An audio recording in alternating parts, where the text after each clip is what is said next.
सुसंगत विचार सरणी तंत्रज्ञाने होते प्रगती देई मानवा सुख समृद्धी निसर्ग अन्विज्ञान विज्ञानाच्या रंजक गोष्टी व्यापून घेई सारी सृष्टी जगण्यातील विज्ञान आणिक विज्ञानातील जगणे विज्ञानम जनहिताय विज्ञानम जनहिताय विज्ञानम जनहिताय विज्ञानम जनहिताय विज्ञानम जनहिताय विज्ञानम जनहिताय विज्ञानम जनहिताय विज्ञानम जनहिताय।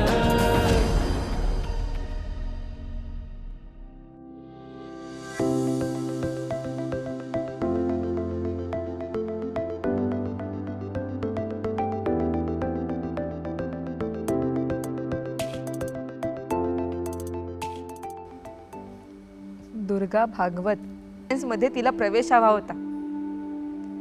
संस्थेचे संचालक होते नोबेल पुरस्कार विजेते डॉक्टर C.V. रमण। सर, आम्ही आत येऊ शकतो का? वेलकम वेलकम मिस्टर भागवत, तुम्ही आमच्या पहिल्या बॅचचे विद्यार्थी होतात। Yes sir. तुम्हाला भेटून आनंद झाला। बोला, काय विशेष? सर, ही माझी मुलगी कमला मुंबई विद्यापीठात विज्ञान शाखेतून प्रथम श्रेणी मिळवून विद्यापीठात पहिली आली आहे। वाह, छान। सर, तिने आपल्या प्रतिष्ठित संस्थेत प्रवेशासाठी अर्ज केला होता, पण तिचं प्रवेशाचं पत्र अजून मिळालं नाही। कारण ती मुलगी आहे। मुलींना या संस्थेत प्रवेश देण्याची पद्धत इथे नाही, कारण तसे गेल्या 22 वर्षात कोणत्याच मुलीने अर्जसुद्धा केलेला नव्हता। अर्थातच ती चांगलीच गोष्ट होती। मुलींची लुडबुड आम्हाला या संस्थेत नकोच आहे। सर, कमला एक हुशार मुलगी आहे। तिला मनापासून विज्ञान विषयात उच्च शिक्षण घ्यायचं आहे। आयुष्यभर संशोधन क्षेत्रात काम करण्याची तिची इच्छा आहे। हे बघा मिस्टर भागवत, तुमच्या मुलीचे बालहट्ट पुरवण्यासाठी ही संस्था उभारली गेलेली नाही आहे। विज्ञान संशोधन म्हणजे भातुकलीचा खेळ नाही आहे। हे बघा, तुमच्या मुलीला आमच्या संस्थेत प्रवेश मिळणं अशक्य आहे। तुम्ही जाऊ शकता। चल कमला। थांबा बाबा। सर, मी तुमच्या समोर खूप लहान आहे, अहो नगण्य आहे। पण सर, प्लीज मला या संस्थेत प्रवेश द्या। मी मुलगी, हा माझा दोष नाही, मग मला शिक्षा का देताय? मुली, तू विज्ञान विषयात संशोधन करण्याचं तुझं दिवा स्वप्न बघणं सोडून दे। सर, विज्ञान संशोधक होणं हे माझं केवळ स्वप्न नाहीये, तर आयुष्याचं ध्येय आहे। मेडिकलला मला प्रवेश मिळाला होता, पण तो नाकारून मी माझी मेहनत आणि हुशारीच्या जोरावर BSc ला विद्यापीठातून पहिली आले। सर, तुम्ही केवळ माझ्यावरच नाही, तर माझ्यासारख्या भविष्यातल्या अगणित मुलींवर अन्याय करताय। माय गॉड, ही मुलगी मला सुनावते। इतका उद्दामपणा! मिस्टर भागवत, तुम्ही तुमच्या मुलीवर चांगले संस्कार केलेले दिसत नाहीत। थँक गॉड, मला दोन्ही मुलगेच आहेत। आज ते परदेशातल्या विद्यापीठात विज्ञान विषयाचं उच्च शिक्षण घेत आहेत, तरी आजपर्यंत त्यांनी कधी माझ्याकडे वर मान करून पाहिलं नाही। सर, मी तुम्हाला दुखावलं असेल तर प्लीज मला माफ करा, पण हा माझ्या आयुष्याचा प्रश्न आहे। सर, तुम्हाला माझं बोलणं ऐकावंच लागेल। कमला। थांबा बाबा।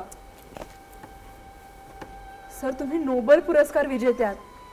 तुम्हाला माहीतच असेल की नोबेल पुरस्काराच्या इतिहासात फक्त एकाच व्यक्तीला 2 नोबेल पुरस्कार मिळाले, तेही फिजिक्स आणि केमिस्ट्री या 2 वेगवेगळ्या विषयात।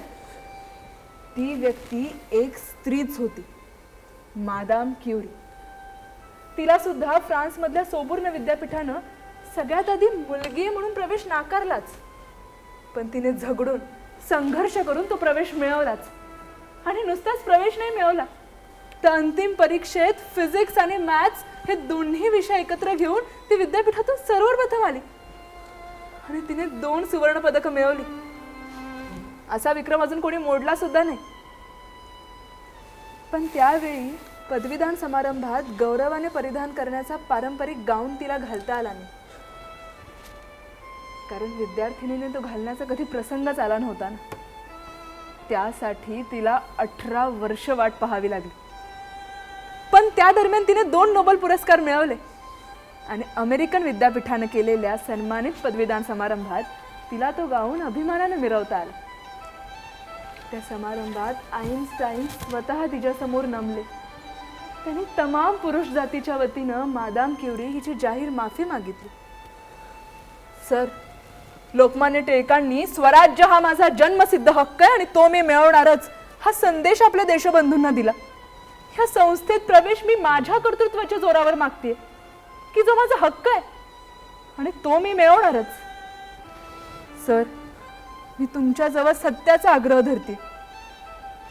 जोपर्यंत तुम्ही मला या संस्थेत प्रवेश देत नाही मी हे कार्यालय सोडणार नाही. कमला, थांबा बाबा. ओके माय डिअर कमला, मी तुला आमच्या प्रतिष्ठित संस्थेत प्रवेश द्यायला तयार आहे. पण तुला अधिकृत प्रवेश देण्या अगोदर आमच्या प्रयोगशाळेत 1 वर्ष मदतनीस म्हणून उमेदवारी करावी लागेल. चालेल चालेल सर. तुला आवडेल त्या विषयात कर. सर, मला जीवरसायन विभागात काम करायला आवडेल. ठीक आहे, तुझं काम पसंत पडलं आणि तू लायक ठरलीस तरच तुझी या संस्थेत अधिकृत विद्यार्थी म्हणून नोंद केली जाईल. हो सर. प्रोफेसर श्रीनिवास इथे जीवरसायन विभागाचे प्रमुख आहेत. ठीक आहे, मी माझ्या विभागात तुला काम करण्याची संधी देतो, पण माझे नियम अतिशय कडक आहेत. सकाळी 5 ते संध्याकाळी 7 पडेल ते काम करावं लागेल आणि मग रात्री 9 ते 12 ग्रंथालयात तू तुझा अभ्यास करू शकतेस. चालेल sir. Thank you. Thank you so much sir.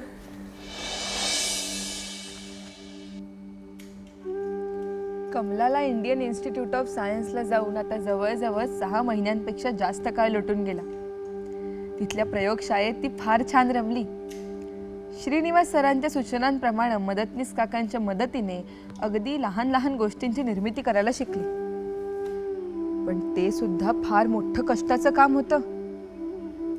एखाद्या ग्लासला प्रचंड उष्णता देऊन ती वितळवायची आणि मग त्याला आपल्याला हवा तसा आकार द्यायचा. अशी तिची पहिली कलाकृती अगदी उत्साहानं जेव्हा तिनं तिच्या सरांना दाखवली तेव्हा त्यांनी तिचं खूप कौतुक केलं आणि सोबतच तिला एक धडा सुद्धा शिकवला.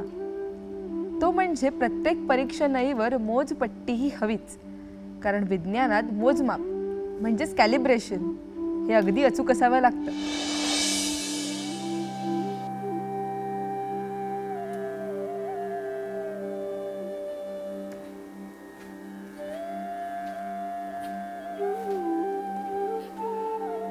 अरे, मला आज उशीर झालेला दिसतोय. नाही सर, तुम्ही 1 मिनिट सुद्धा उशिरा आलेला नाही आहात. अहो, मीच आज जरा लवकर आले. हा माझा कालचा प्रयोग अपूर्ण राहिला होता ना. रात्रभर मी बेचैन होते, मग शेवटी न राहून सकाळी लवकर आले. सर, मी माझा प्रयोग आता यशस्वीपणे पूर्ण केलाय. अरे वा, आता माझ्या मनाला शांतता मिळाली.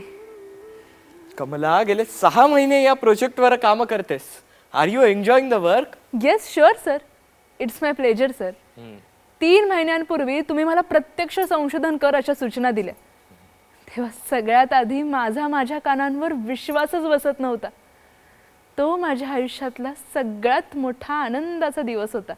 एकाग्रता, चिकित्सक बुद्धी आणि अपार कष्ट करण्याची वृत्ती हे एका चांगल्या संशोधकात असणारे गुण मी तुझ्यात हेरले आणि मगच तुला संशोधनाला संधी दिली. सर, तुम्ही सगळ्यात आधी मला प्रोटीन्स हा विषय संशोधनासाठी दिला होता. त्यानंतर मग मी दुधातली आणि कडधान्यातली प्रथिनं वेगवेगळी केली.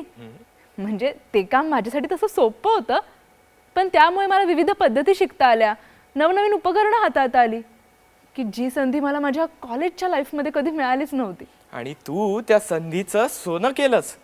मग मी तुला दुधावर संशोधन केंद्रित करायला सांगितलं होतं. हो सर, मी मानवी आईचं, गाईचं, शेळीचं, म्हशीचं आणि गाढवेणीचं दूध या दुधातल्या प्रोटीनचं पृथक्करण केलं. सर, यानंतर मला आश्चर्यकारक रिझल्ट्स मिळालेत. बरं, म्हणजे ज्या दुर्दैवी मानवी बालकांना आईचं दूध मिळू शकत नाही ना, त्यांच्यासाठी सगळ्यात चांगलं गाढवेणीचं दूध आहे. त्यानंतर मग गाईचं, शेळीचं आणि सगळ्यात शेवटी म्हशीचं. अरे बापरे, म्हणजे मी माझ्या मुलांना प्रेमानं तू गाढवेच असंही नाही म्हणू शकत. गाढवाचा अपमान होईल ना. काय सर तुम्ही. जोक सपाट, पण हा शोध आपल्या कृषीप्रधान देशासाठी फार महत्वाचा आहे. याला प्रसिद्धी मिळणं आवश्यक आहे. सर, तुमच्यासारखे तपस्वी गुरु मला मिळाले म्हणूनच तर मी हे संशोधन करू शकले. कमला, मला तुझं कौतुक वाटतं. तू बुद्धी आणि हात यांचा सुंदर मेळ घालत अविरत कष्टाचं काम करत राहिलीस. मला माझ्या कोणत्याच विद्यार्थ्यानं त्याच्या कामावर एवढी निष्ठा दाखवल्याचं आठवत नाही. मी तुला आज एक बक्षीस देणार आहे. बक्षीस? हम्म. हम्म.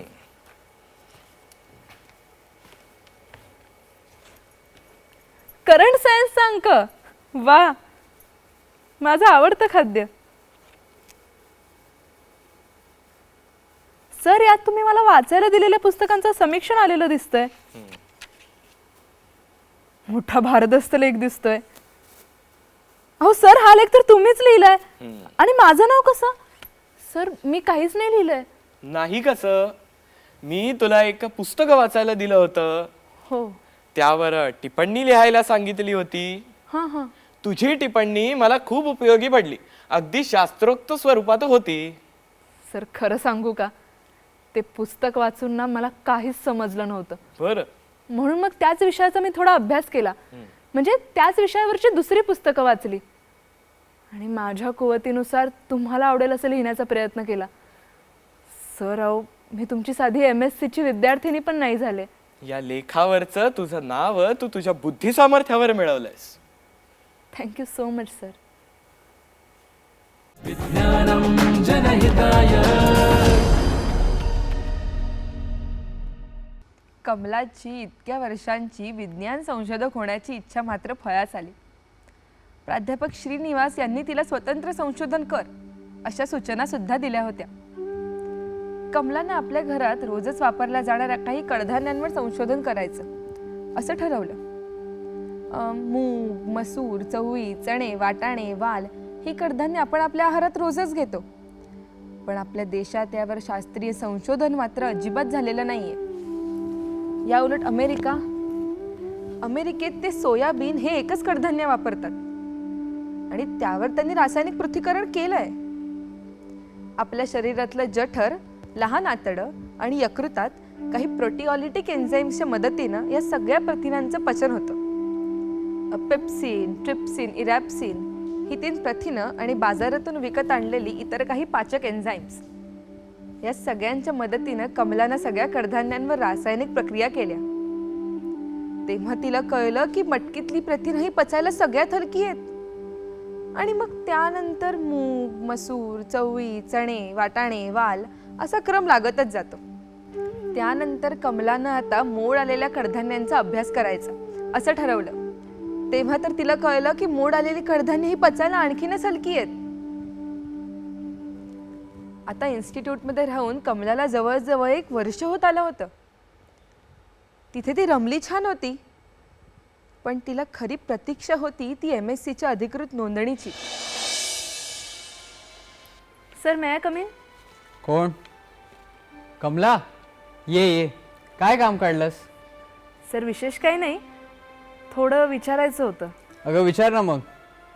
म्हणजे गैरसमज करून घेऊ नका सर, पण मला आता इथे येऊन वर्ष झालंय. पण माझा प्रोबेशन पिरियड कधी संपणार?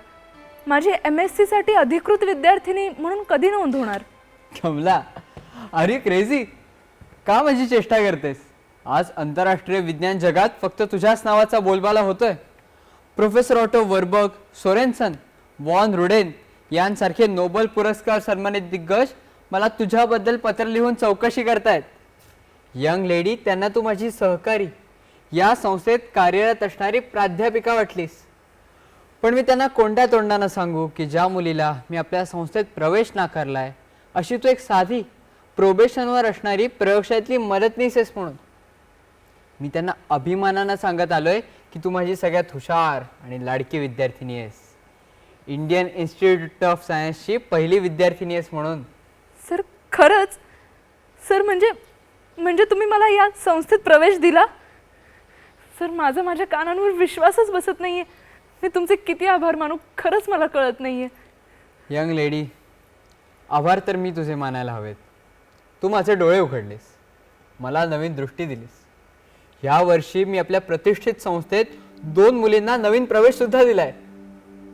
सर, तुम्ही ग्रेट आहात. तुमचा सहवास मला लाभला हेच माझं मोठं भाग्य. कमलानं तिचा MScचा 2 वर्षांचा अभ्यास 1.5 वर्षातच पूर्ण केला आणि ती विद्यापीठातून पहिली आली. ज्या संस्थेत तिला तू मुलगी आहेस म्हणून प्रवेश नाकारला, त्याच संस्थेत तिनं इतिहास घडवला. इंडियन इन्स्टिट्यूट ऑफ सायन्सची पहिली महिला संशोधक विद्यार्थिनी म्हणून कमलाचं नाव कायमचं नोंदवलं गेलं होतं. आता पुढचं संशोधन कमलाला इंग्लंडला जाऊन करायची इच्छा होती आणि त्यासाठी तशा तिच्याकडे मुंबई विद्यापीठाच्या 2 शिष्यवृत्त्या सुद्धा होत्या. कमला इंग्लंडला जायला निघाली आहे खरी, पण तिला आकर्षित करणारं केम्ब्रिज विद्यापीठ तिला स्वीकारणार आहे का? एक दिवस धिटाई करून ती sir William Dunn Institute of बायोकेमिस्ट्रीच्या प्रोफेसर हॉपकिन्स यांच्या कार्यालयात पोहोचलीच. Sir yes. सर मी कमला भागवत. मी मुंबई विद्यापीठातून माझं BSc पूर्ण केलं आहे आणि पुढचं बायोकेमिस्ट्रीतलं शिक्षण मी बंगलोरच्या इंडियन इन्स्टिट्यूट ऑफ सायन्समधून केलं आहे. तुमच्या प्रयोगशाळेत काम करण्याची माझी इच्छा आहे. मुंबई विद्यापीठाच्या 2 शिष्यवृत्त्या मला मिळाल्यात. सर प्लीज मला इथे प्रवेश द्या sir. Okay, Miss Bhagwat. Relax. Let's sit down. Thank you sir. Have some water. Thank you.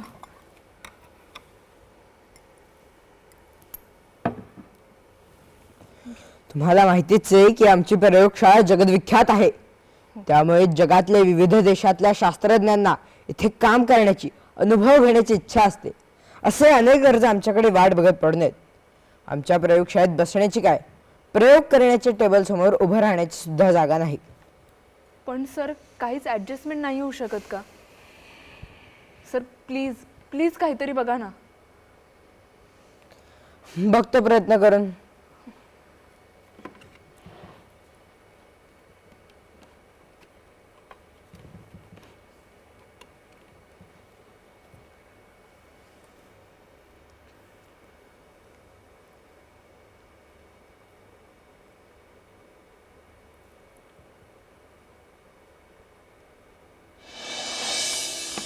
Good. Derek rector मानसशास्त्रज्ञ आणि बायोकेमिस्ट्रीतले संशोधक आहेत. ते त्यांचं टेबल तुमच्याशी सकाळी 5 ते संध्याकाळी 5 शेअर करायला तयार आहेत. सर म्हणजे मला इथे काम करण्याची संधी मिळणार? येस मिस भागवत, तुम्हाला इथे या संस्थेत आणि पर्यायाने केम्ब्रिज विद्यापीठात प्रवेश देत आहोत. Thank you so much sir. कमलाच्या आयुष्यात अशा अनेक अशक्य गोष्टी शक्य होत होत्या. Sir may I come in? ये कमला, तुला एक आनंदाची बातमी द्यायची आहे. काय सर? या मार्च महिन्यात न्यूयॉर्क मध्ये लीग ऑफ नेशन्सच्या वतीने एक विद्यार्थी परिषद आयोजित केली गेली आहे. तिथे तुला निमंत्रित केलंय. मला? अहो सर हे कसं शक्य आहे? मला केम्ब्रिजला येऊन फक्त 4च महिने झालेत. माझी निवड कशी काय झाली? तू 2 वर्षापूर्वी मुंबईत असताना अमेरिकेतल्या international federation of university of women या संस्थेकडे अमेरिकेत जाण्यासाठी प्रवासी शिष्यवृत्तीसाठी अर्ज केला होतास ना? हो सर मी केला होता, पण मला अर्ज करायला थोडा उशीर झाला म्हणून मग त्या वर्षी मला शिष्यवृत्ती मिळाली नाही. पण त्यानंतर मला मुंबई विद्यापीठाच्या 2 शिष्यवृत्त्या मिळाल्या. मग मी इंग्लंडला आले. केम्ब्रिज विद्यापीठात आपल्या संस्थेत प्रवेश मिळाला. खरं तर मी त्यांना कळवलं होतं की आता मला या शिष्यवृत्तीची गरज नाही आहे. सर माझ्यासाठी तो विषय तिथेच संपला होता. तुझ्यासाठी जरी तो विषय तिथेच संपला असला तरी अमेरिकन संस्थेसाठी तो विषय संपला नव्हता. एका मागासलेल्या देशातली एक मुलगी आपली शिष्यवृत्ती नाकारते कशी याचंच त्यांना नवल वाटलं. त्यांनी माझ्याकडे चौकशी केली. अर्थातच मी त्यांना तुझ्याबद्दलचं माझं प्रामाणिक मत लिहून पाठवलं. शी इज अ जिनियस. अत्यंत बुद्धिमती, अपार मेहनती, जिद्दी, ध्येयवादी विद्यार्थिनी आहे. त्यांनी तुझी शिष्यवृत्तीसाठी निवड केली. या जागतिक पातळीच्या प्रतिष्ठित संस्थेसाठी तू एक नाही तर 3 देशांचं प्रतिनिधित्व करणार आहेस. सर अहो हे काय जगावेगळं काहीतरी. हे बघ, तू भारतात जन्मलीस, तिथे शिकलीस म्हणून जन्मसिद्ध हक्कानं तू भारत देशाचं प्रतिनिधित्व करशील. अमेरिकन संस्थेला शिष्यवृत्ती दिली म्हणून अमेरिका आणि केम्ब्रिज विद्यापीठाची तू विद्यार्थिनी म्हणून इंग्लंड, अशा 2 प्रगत आणि एका मागासलेल्या देशाची तू प्रतिनिधी असणार आहेस. सर सर मला हे सगळं स्वप्नवत वाटतंय.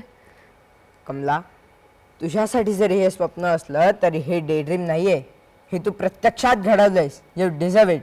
Congrats. Thank you so much sir. विज्ञानं जनहिताय.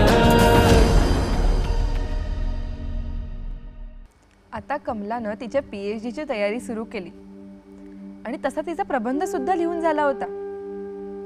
पण तिला फार शंकांनी घेरलं होतं.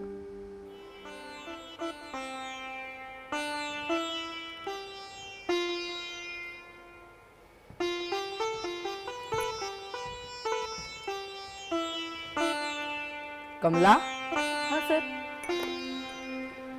तुझ्या PhDच्या प्रबंधाचं काय आलं? कधी सादर करणार आहेस? सर मला तर इथे येऊन 14 महिने झालेत. या आता मार्चमध्ये माझ्या शिष्यवृत्तीचा काळ संपेल. त्याच्या आधी मला प्रबंध सादर करावाच लागणार आहे. लिहून झालंय ना? हो सर. काही अडचण आहे का? नाही, काही अडचण नाहीये. मग पण मला प्रबंध सादर करायची भीती वाटते. भीती? सर माझा प्रबंध फक्त 40च पानांचा झालाय. माझे सहकारी माझी टिंगल करतात. अहो इथल्या साध्या पदवी परीक्षेला बसणाऱ्यांचा प्रबंध सुद्धा शेकडो पानांचा असतो म्हणे. So what? सर माझ्या सहकाऱ्यांनी सुद्धा जाड जूड हजारो पानांचे ग्रंथ लिहिलेत. तुझा प्रबंध कशावर आहे? सर मी वनस्पतींच्या पेशींमधल्या सायटोक्रोमवर संशोधन केलंय. माझे मार्गदर्शक रॉबिन हिल त्यांनी माझ्या प्रबंधासाठी हाच विषय योग्य असं मला सांगितलं. वाह, बघू दे तुझा प्रबंध. हो सर.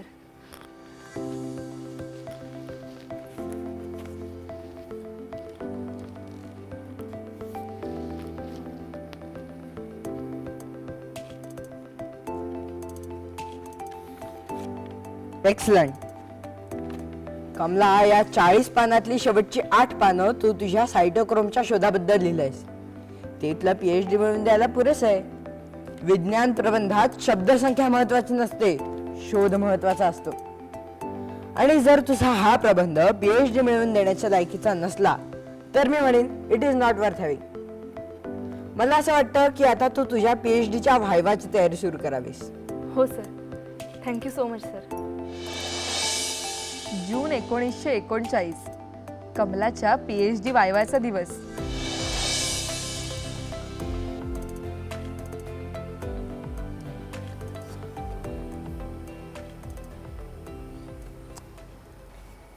मिस कमला, गेले 2.5 तास आम्ही तुमची कूटप्रश्नांची परीक्षा घेतोय.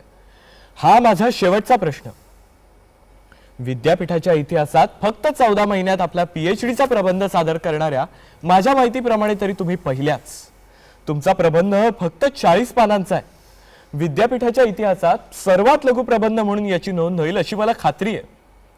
तुम्हाला असं वाटतं का की तुम्ही या विद्यावाचस्पती PhD पदवीला न्याय देताय? सर मला पूर्ण कल्पना आहे की 1209 साली स्थापन झालेलं केम्ब्रिज विद्यापीठ हे जगातल्या 3ऱ्या क्रमांकाचं सगळ्यात जुनं विद्यापीठ आहे. या विद्यापीठाची थोर परंपरा आहे आणि या विद्यापीठाची मी विद्यार्थिनी आहे याचा मला अभिमान वाटतो. त्यामुळे या विद्यापीठाच्या परंपरेला किंवा इब्रतीला धक्का लागेल असं कुठलंही कृत्य माझ्याकडून होणं शक्य नाही. सर गेले काही महिने मी माझ्या संशोधनावर अपार मेहनत घेतली. माझं छोटं का होईना पण संशोधन हे परिपूर्ण आहे याचा मला विश्वास वाटतो. सर माझ्या प्रबंधाची शब्दसंख्या किंवा पृष्ठसंख्या महत्त्वाची नाहीये हे मी नम्रपणे नमूद करू इच्छिते. सर प्रश्न नाही पण उत्सुकता म्हणून विचारू का? विचारा. कमला, आम्ही तुम्हाला 75 प्रश्न अगदी शोधून विचारले होते. प्रत्येक प्रश्नांची उत्तरं तुम्ही अगदी आत्मविश्वासानं आणि तत्परतेने दिलीत. याचं रहस्य कळेल का? तुमचं बरोबर आहे. त्यात तुम्ही एक खवचट प्रश्न विचारला होता. म्हणे आफ्रिकेत एक पक्षी सापडलाय, त्याच्या पिसात सायटोक्रोम सापडलाय, त्याचं नाव काय? आणि त्या प्रश्नाचं उत्तर अगदी योग्य देऊन तुझी चांगली जिरवली त्यांनी. माझं वाचन आणि स्मरणशक्तीने मला तारून नेलं. All set and done. मी या मुलाखतीचा शेवट करतो. Doctor Kamala Bhagwat, PhD, Cambridge विद्यापीठ. मी तुमचं अभिनंदन करतो. Thank you so much. Congratulations miss. Thank you so much. Congrats.